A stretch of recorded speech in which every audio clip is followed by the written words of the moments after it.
नमस्ते श्रोतागण, कहानी चैनल में आपका स्वागत है। आइए सुनते हैं हिंदी की जानी मानी लेखिका मालती जोशी जी की कहानी रंग बदलते खरबूजे। अतुल और असीम की जोड़ी गली मोहल्ले में भी उतनी ही प्रसिद्ध थी जितनी कि स्कूल में। दोनों भाई रोज जब एक सी यूनिफॉर्म, एक से स्वेटर और जूते पहनने निकलते तो देखने वालों के मुंह से बरबस निकल पड़ता, यह देखो राम लक्ष्मण की जोड़ी चली आ रही है। भाई तो थे ही, इसलिए रंग रूप मिलता जुलता होना कोई बड़ी बात नहीं थी। पर विधाता ने विद्या बुद्धि बांटते समय भी पक्षपात नहीं किया था। यूं तो दोनों की कक्षाएं अलग थी। अतुल 9वीं में था और असीम 11वीं में, पर दोनों अक्सर परीक्षा में पहले 5 छात्रों में होते थे। पढ़ाई के अतिरिक्त भी वे सबके लिए आकर्षण का केंद्र थे। अतुल के गीतों पर सुनने वाले झूम उठते तो असीम का कविता पाठ सबको मोह लेता। स्नेह सम्मेलन हो या पिकनिक पार्टी, दोनों सब पर छाए रहते। दोनों के मित्रों की काफ़ी बड़ी संख्या थी और अपनी अपनी टोली के दोनों सिरमौर थे। ऐसी थी दोनों भाइयों की जोड़ी, मम्मी पापा जिनके लिए गर्व से भर उठते थे। वे दोनों उन भाग्यवान बच्चों में से थे जो घर और बाहर सबकी आंखों के तारे होते हैं। फिर भी एक उदासी थी जो उनके मम्मी पापा पर अक्सर छा जाती थी। बात ऐसी बड़ी भी ना थी कि शिकायत की जा सके, फिर भी सोचने को मजबूर कर देती थी। बात यह थी कि यह राम लक्ष्मण घर में प्रवेश करते ही राम रावण बन जाते। कब किस बात को लेकर वे झगड़ पड़ेंगे इसका कुछ ठीक न था। बचपन में जब ये लोग लड़ते थे तो मम्मी कभी पुचकार कर, कभी डांट कर और कभी कभी एकाध चपत लगाकर इनको समझा लिया करती थी। तब यह आशा बनी रहती थी कि अभी बच्चे हैं, थोड़े दिन बाद अपने आप समझ आ जाएगी। बच्चे थे कि बड़े होने पर ही नहीं आते थे। अब तो मम्मी में बीच बचाव करने का भी हौसला नहीं रहा था। जब इन लोगों में जंग छिड़ जाती तो वह चुपचाप एक कोने में बैठकर कानों पर हाथ रखे बस सुनती रहती। और फिर एक बार की बात हो तो कोई समझाए भी, यहाँ तो सुबह से ही चकचक शुरू हो जाती। बाथरूम मैं पहले जाऊँगा, तूने मेरे तौलिए से हाथ क्यों पोंछे? या तेल की शीशी तुमने खुली छोड़ी है? मेरा ब्रश तुमने जानबूझकर नीचे गिराया है? मेरी मेज पर तुम्हारी कॉपी क्यों आई है? तुमने मेरी कविता की कॉपी क्यों खोली? मतलब यह कि 20 बातें थीं जिनसे झगड़े का श्री गणेश हो जाता था। फिर उनकी कर्कश चीख पुकार सुनकर यही लगता कि हे भगवान, कब 11 बजे और कब ये राक्षस घर से विदा हों। यहाँ तक कि रात में भी जब तक दोनों सो नहीं जाते घर में शांति नहीं होती थी। रेडियो पर बढ़िया नाटक आता रहता और दोनों अपनी अपनी पसंद का प्रोग्राम सुनने के लिए झगड़ते रहते। कई बार तो यह लड़ाई सिर्फ रेडियो के पास वाली कुर्सी को लेकर ही होती थी। अतुल देर तक पढ़ता रहता तो असीम की आंखों में रोशनी चुभने लगती। असीम पंखा चलाता तो अतुल का सिर घूमने लगता। कोई बात शायद ही ऐसी हो जिसमें उनके लड़ने की नौबत ना आती हो। बच्चों के स्कूल चले जाने के बाद मम्मी घूम घूम कर घर को साफ करने में जुट जाती। बच्चों के कपड़े, किताबें, तस्वीरें, सभी कुछ बेतरतीब पड़ा रहता और वह बिना किसी शिकवे शिकायत के उन्हें समेटती जाती। ऐसा करते हुए उनके मन में गुस्से की बजाय प्यार ही उमड़ता।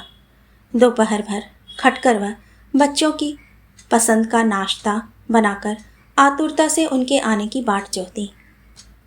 पर खाने की मेज पर आते ही चम्मच गिराने से लेकर चाय छलकाने तक किसी भी बात को लेकर बच्चों में झड़प हो ही जाती और मम्मी का उत्साह और नाश्ते का स्वाद जहाँ का तहाँ रह जाता। पापा शाम को थके हारे जब लौटते तो घर में ऐसा ही कुछ वातावरण होता।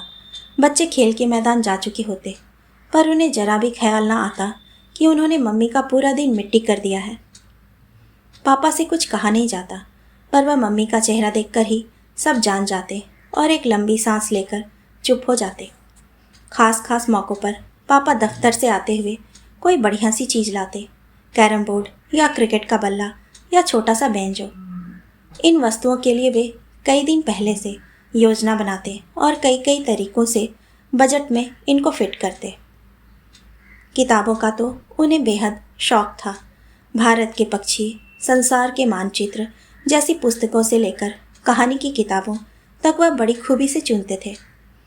उस समय उनकी आंखों में अपने प्यारे बच्चों की छवि तैरती होती, पर घर आते ही उनकी सारी खुशी हवा हो जाती।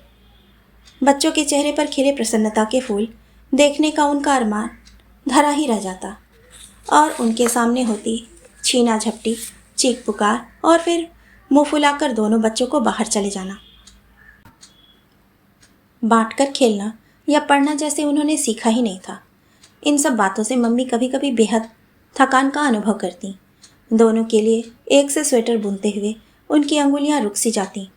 पापा कहते, कुछ दिनों के लिए ना हो तो अपनी माँ के यहाँ हो आओ ना, कुछ चेंज हो जाएगा। मम्मी अपनी बड़ी बड़ी आंखों को और भी बड़ी करके कहती, इन शैतानों को यहाँ छोड़कर ना बाबा, किसी दिन एक दूसरे के प्राण ही ले लेंगे। बल्कि वह तो इतना डरती थी कि घर पर कोई मेहमान भी आ जाते तो बच्चों को भरसक बाहर ही रखती। डर लगा रहता कि कोई ऐसी वैसी बात न हो जाए, नहीं तो कितनी हंसी होगी कौन जाने। उस दिन भी ऐसा ही हुआ। नीलम आंटी आई थी उस दिन। पूरे 10 साल बाद मम्मी से मिली थी। मम्मी ने अपनी इस बचपन की सहेली को दिन भर के लिए बुला लिया था। दिन कितनी हंसी खुशी में बीत गया कि समय का पता ही ना चला। मम्मी ने बढ़िया बढ़िया खाने बनाए थे। आंटी भी बच्चों के लिए सुंदर सुंदर उपहार लाई थी और सबसे प्यारी थी आंटी की मधु। दिन भर वे लोग उसकी प्यारी प्यारी बातें सुनते रहे। शाम को गपशप के बाद संगीत का प्रोग्राम बना। नीलम आंटी ने अपने पति के साथ एक पहाड़ी गीत गाया। उनकी इस पहल के कारण मम्मी को भी गाना पड़ा। गालिब की एक गज़ल सुनाकर उन्होंने छुट्टी पाई। पापा जी से जिद की गई तो उन्होंने ठेठ पंडिताऊ ठाठ में एक श्लोक पढ़कर सबको खूब हंसाया। अब अतुल की बारी थी। मम्मी ने आंटी को बताया कि अतुल अपने स्कूल का मुकेश है, तो नीलम आंटी और भी उत्सुक हो उठी और उन्होंने मुकेश की ही कोई चीज़ गाने का अनुरोध किया। अतुल अपना अभ्यस्त पोज बनाकर बैठ गया और कमरे में हरी हरी वसुंधरा, नीला नीला ये गगन के स्वर घुलने लगे। सभी झूम उठे। असीम ने अनजाने ही कुर्सी की पीठ पर ताल देनी शुरू कर दी। ताल ज्ञान तो उसे था नहीं। उसकी इस बेताल हरकत से अतुल की आवाज़ कांपने लगी। एकाध शब्द एकाध सुर वह भूलने लगा और गीत जितने शानदार ढंग से उठाया गया था उतने ही दयनीय ढंग से समाप्त हुआ। लज्जा और अपमान से आहत अतुल चुप ही रहा। अब असीम अपने कविता पाठ का जादू दिखा रहा था। हास्य रस की ऐसी ऐसी कविताएं उसे याद थीं कि सब लोग हंस हंस कर दोहरे हो गए। अतुल के चेहरे का रंग उड़ने लगा। असीम की जीत में उसे अपनी हार नजर आने लगी। वह उठकर अंदर गया और रसोई में जाकर पानी पीने के बहाने उसने 2-3 गिलास गिरा दिए। बेडरूम की खिड़कियों को खोला और फिर बंद किया। 2 बक्से उठाए और फिर रख दिए। मेज को थोड़ा खिसकाया। उसकी दराजे खोलकर कुछ टटोला, फिर एक झटके के साथ बंद कर दिया।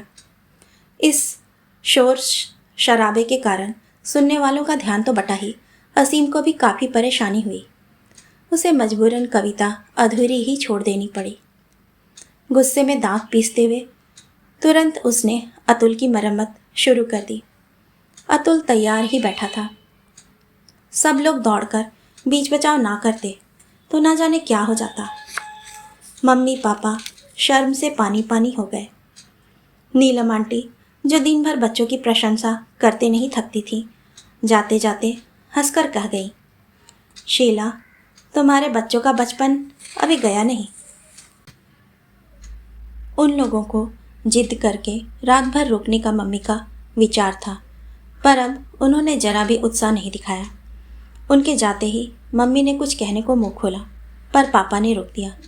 वह बोले, देखो, अब ये लोग बड़े हो गए हैं, कुछ कहने सुनने की सीमा से बाहर है।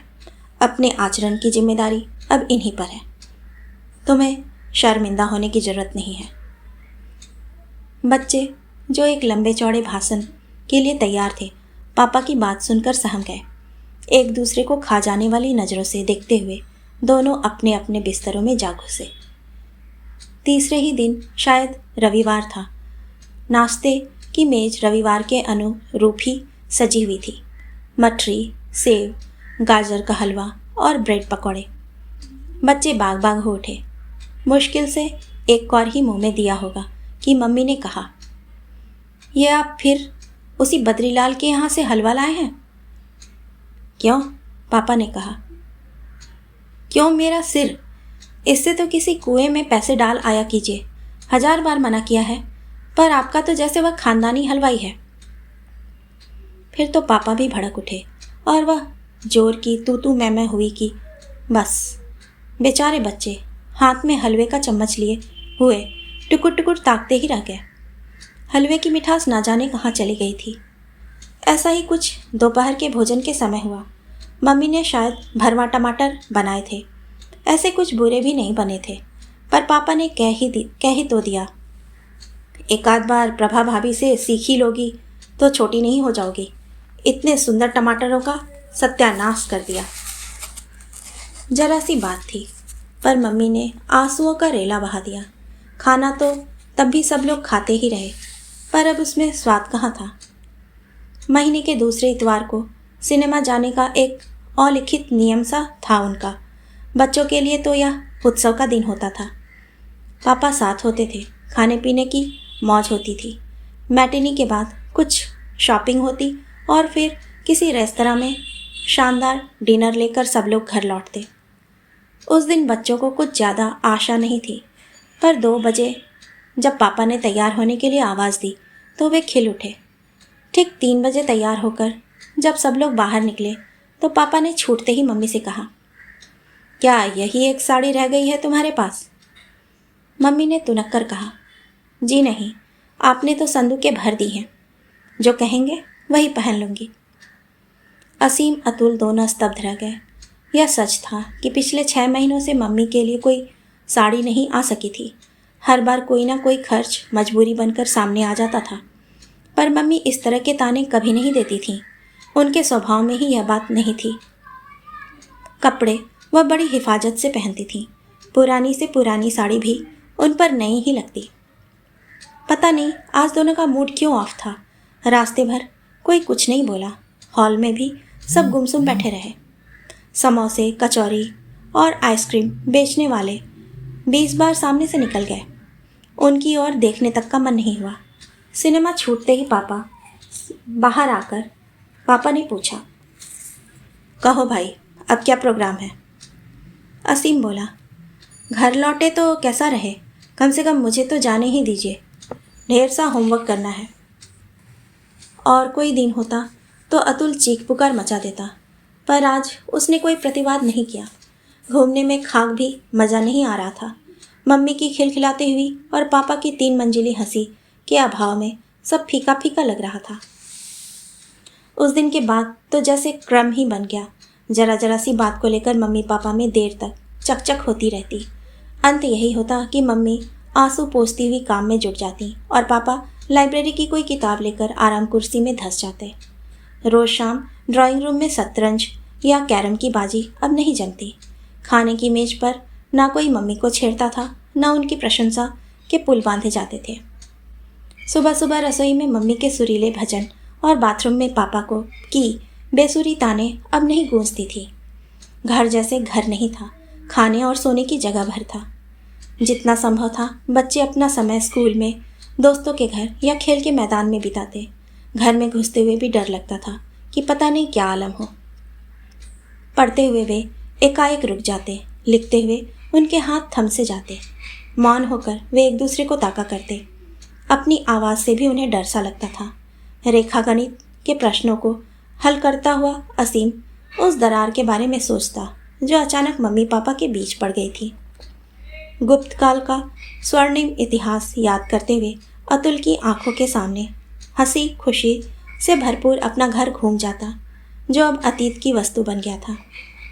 बच्चे लेकिन थे बड़े समझदार, अपने मन की पीड़ा को किसी पर प्रकट नहीं होने देते थे। इस बार असीम ने अपनी सालगिरह घर पर नहीं मनाई। नाश्ते का सामान लेकर दोस्तों के साथ वह नेहरू पार्क चला गया। अतुल के मित्र योगेश की मौसी आई थी। योगेश की मम्मी ने कहा कि वह मौसी को लेकर मम्मी से मिलने आएंगी, तो अतुल ने मम्मी की बीमारी का बहाना बनाकर उन्हें रोक दिया। रास्ते में कोई परिचित भी मिलता तो वे भरसक उससे कतरा कर निकल जाते, जिससे घर के बारे में कोई बात ना हो। असीम की परीक्षाएं सिर पर थीं। घर पर दोस्तों के जमघट से बचने के लिए उसने खुद ही एक मित्र के यहाँ रोज पढ़ने जाना प्रारंभ कर दिया, जिससे घर और भी सूना लगने लगा था। अपने मित्र का घर उसे स्वर्ग के समान लगता और वह सोचता, इंसान चाहे तो थोड़े में भी कितने आनंद से रह सकता है, पर इन बड़ों को कौन समझाए। उस दिन रात वह 11 बजे घर लौटा तो एक मित्र भी साथ था। असीम की केमिस्ट्री की कॉपी से उसे कुछ पॉइंट्स लेने थे। दरवाजे पर आते आते ही उसने मम्मी पापा के कर्कश वार्तालाप को सुना और वह शर्म से लाल हो उठा। दोस्त समझदार था, हाथ दबाकर बोला, अच्छा असीम, अब देर हो गई है, कल तुम लेते आना। असीम का मन क्षोभ से भर उठा। मित्र को विदा देने के बाद भी वह बुत बना दरवाजे पर खड़ा रहा। घर में पांव देना भी उसे जहर मालूम हुआ। पता नहीं कैसे आहट पाकर मम्मी बाहर आईं तो बोली, अरे बाहर क्यों खड़ा है? और प्रफुल्ल आया था ना तेरे साथ, क्या वह गया? अपमान से असीम की आंखें भर आईं। स्वर में कटुता भरकर वह बोला, आया तो था, पर आप लोगों की आवाज़ सुनकर लौट गया। फिर और हिम्मत करके बोला, कम से कम इतना ध्यान तो रखा कीजिए कि सड़क तक आवाज़ न पहुँचे। मम्मी ने कुछ नहीं कहा, तेजी से अपने कमरे की ओर चली गई। असीम अपने कमरे में लौटने ही वाला था कि मम्मी की खिलखिलाहट और पापा के ठहाकों ने उसे चौंका दिया। अतुल भी कमरे से दौड़ा दौड़ा आया और टकराते टकराते बचा। फिर दोनों दबे पांव एक दूसरे का हाथ थामे मम्मी के कमरे की ओर गए। देखते पापा हंसते जा रहे हैं। माय डियर शीला, भाई तुम्हारा जवाब नहीं। वाह, खूब एक्टिंग करती हो। क्या खरबूजों को देखकर खरबूजे की तरह रंग बदला है? मम्मी लजाते हुए कह रही थी।